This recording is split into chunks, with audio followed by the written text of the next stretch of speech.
Hold this rifle for the men. Sweetheart. The words cut sharper than the desert sun, echoing across the barren Nevada range. In 3 seconds, every head at the Red Mesa Proving Ground firing line turned. Private First Class Tessa Quinn froze. The sleek Barrett MRAD MK22 shoved into her arms like she was nothing more than a stand-in rack. Laughter rolled out from the shade tents. Staff Sergeant Cole Briggs grinned, sweat running down his temple. Don't touch the scope. That platform's worth millions. More than your entire career. A few soldiers chuckled, some with pity, some with smug delight. Tessa stayed silent, her green eyes fixed not on Briggs, but on the distant shimmer where targets floated miles away. Her father's voice came back to her. Quiet as the wind, you don't just shoot the target. Tess, you shoot the air, between the major in charge. Elena Rain cleared her throat, eyes forward. Gentlemen, this is a weapons evaluation, not a comedy act. The chuckles died, but Briggs leaned close enough for his words to sting in private. Face it, you're here to check a quota box. Clipboard duty. That's it. The insult burned. But Tessa didn't blink. She simply stood straighter, the MK22 heavy but steady in her grip. Around them stretched 50 square miles of hostile desert, a place where legends were forged or forgotten. Briggs dropped prone, arrogance thick in the air. His first shot thundered. Missed. The second. Another miss. At 2,500 meters. The heat warped the air like water. He cursed under his breath, each failure cutting deeper. By the third miss, the murmurs started. Even Major Rain's pen tapped against her clipboard. Through it all. Tessa kept her place on the sideline, eyes moving from wind flags to dust devils, mapping patterns invisible to the rest. She wasn't humiliated, she was calculating. Hours dragged. Targets remained untouched. Disappointment settled over the range like a storm cloud. And in that silence, something hardened inside her. She wasn't just the girl with the clipboard anymore. When the call came to pack it in, when every man had failed to touch the farthest steel, Tessa Quinn knew she couldn't stay quiet. She would demand one shot. Soldier, report in. Where in the world are you watching from? Drop your city in the comments below. And if you stand with Quinn on the firing line, hit subscribe and fall in with the unit. This mission is just getting started. The desert had a way of grinding men down. By noon, even the toughest shooters at Red Mesa Proving Ground looked like wilted statues under the Nevada sun. Staff Sergeant Cole Briggs was no exception. His frustration spilled with every shot 2,000 meters. Miss, 2,250. Miss, at 2.5 kilometers. His curses rang louder than his rifle. The brass wanted one clean confirmation at maximum range.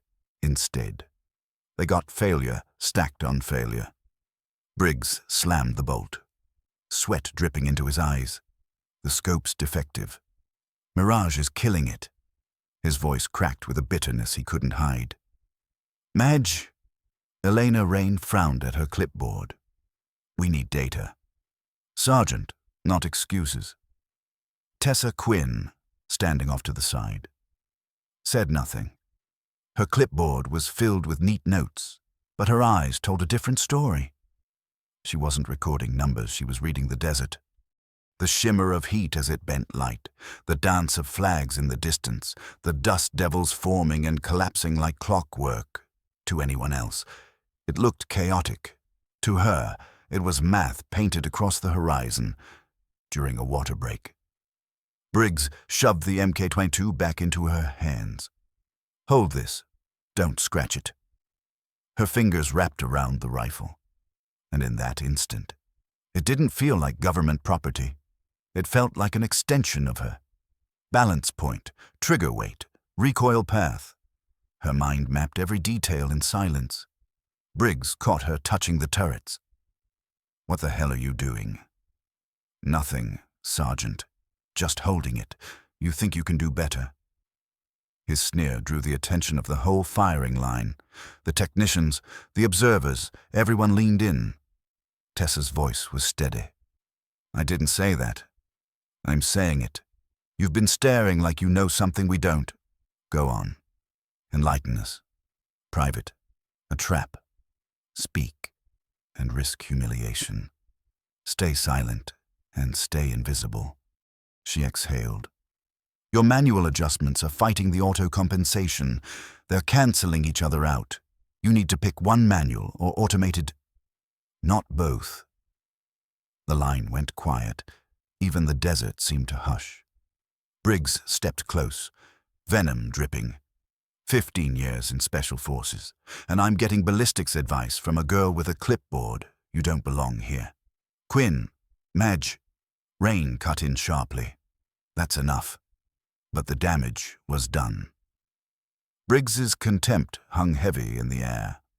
Hours later, as the team prepared to pack it in, the target at 230 meters remained untouched. The technicians muttered about recalibrations. Tomorrow's cooler conditions. But something inside Tessa snapped. She stepped forward, heart pounding. "Major Rain, request permission to attempt one shot." The line froze. Even Briggs stopped breathing for a second before barking out a laugh. "You're serious? 5 Special Forces shooters failed, and you think you'll make it?" Tessa met his stare without blinking. "One shot. If I miss, I'll accept any consequence." "Marge." Rain hesitated, then slowly nodded. "One shot. Quinn. Make it count." Every eye turned toward her. The desert itself seemed to lean in. And for the first time all day, Tessa Quinn touched the rifle not as a bystander, but as the shooter. By the time the dust settled on Red Mesa, Tessa Quinn's name was already circling channels she'd never imagined. A first-round hit at 930 meters, no computer assistance had lit up command inboxes like a flare in the night. Within a week, orders had her reporting to Georgia, home of the Army Marksmanship unit. Fort Moore didn't welcome outsiders gently. Its gates bore the weight of legend snipers whose records filled manuals, shooters whose skills bordered on myth. To walk through those gates was to walk into scrutiny. And Tessa, barely out of basic with a record no one wanted to believe, carried that scrutiny like a target on her back. Colonel Dan Davis greeted her with a look that measured rather than welcomed.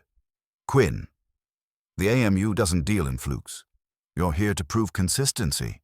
You'll shoot against our best. If you fail, you go home." The proving came fast. A line of steel targets stretched across the AMU's long-range range, the final plate gleaming faintly at 500 meters.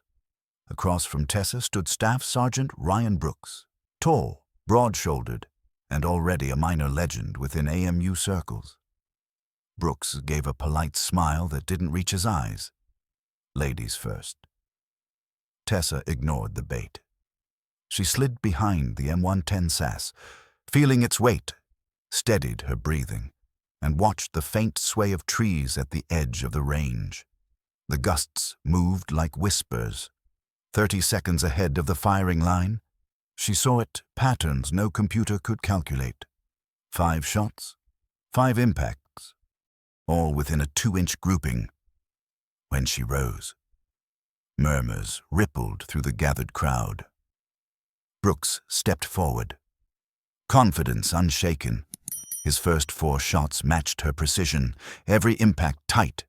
But as he prepared his final round, a sudden gust swept across the range. He recalculated, hesitated, fired, and missed the grouping by a hair. The silence broke into a low roar. Major Peterson announced what no one expected. Private Quinn wins the round. Brooks looked at her, eyes narrowing. Then, slowly, recognition dawned. "Your father. Tim Quinn. Marine sniper. Fallujah. Hotel shot. I should have known." He extended a hand, and for the first time since she arrived, respect, not skepticism, met her eyes. But Fort Moore wasn't about one round of applause. The days that followed stripped shooters down to bone and nerve. Stress shoots after grueling runs, unstable firing positions, wind and rain that mocked calculations. One by one, candidates dropped. But not Tessa. She carried herself with the quiet steadiness of someone who'd spent a lifetime listening to the wind. By the final day, 5 remained, Brooks among them, and Tessa, the rookie they had all bet against. Colonel Davis gathered the finalists. Final test. Extreme long-range under combat conditions. 2,200 meters. One shot. 30 seconds from the moment you arrive at the firing point. The crowd of AMU veterans leaned forward. Everyone knew the subtext. This wasn't just another test, it was designed because of her, because of Red Mesa. And as the stopwatch prepared to tick down, whispers surged through the ranks. Could she do it again, or was Red Mesa just a miracle in the desert, the transport plane carved through turbulent skies, its engines groaning under the weight of silence? For Tessa Quinn, the hush felt heavier than the gear strapped to her chest. Around her sat 6 men from Task Force Orion, faces carved from stone. These weren't trainees. These were predators who spoke only when necessary. Captain Jared Harris stood, briefing them in clipped tones. Target Alexander Volkov. Arms dealer. Compound here. Orlov Ridge. Vostia. Too many guards for a raid. Too fortified for airstrike. Only option a single shot from outside the perimeter. Distance 870 meters. A low whistle came from Master Sergeant Ethan Wheeler, the veteran sniper. His eyes settled on Tessa. That's suicide range under combat conditions. She met his gaze. Not suicide, just complex. 3 days later, after clawing through brutal inclines and thin mountain air, the team reached their perch. The valley stretched below like a trap, Volkov's compound gleaming in arrogant luxury.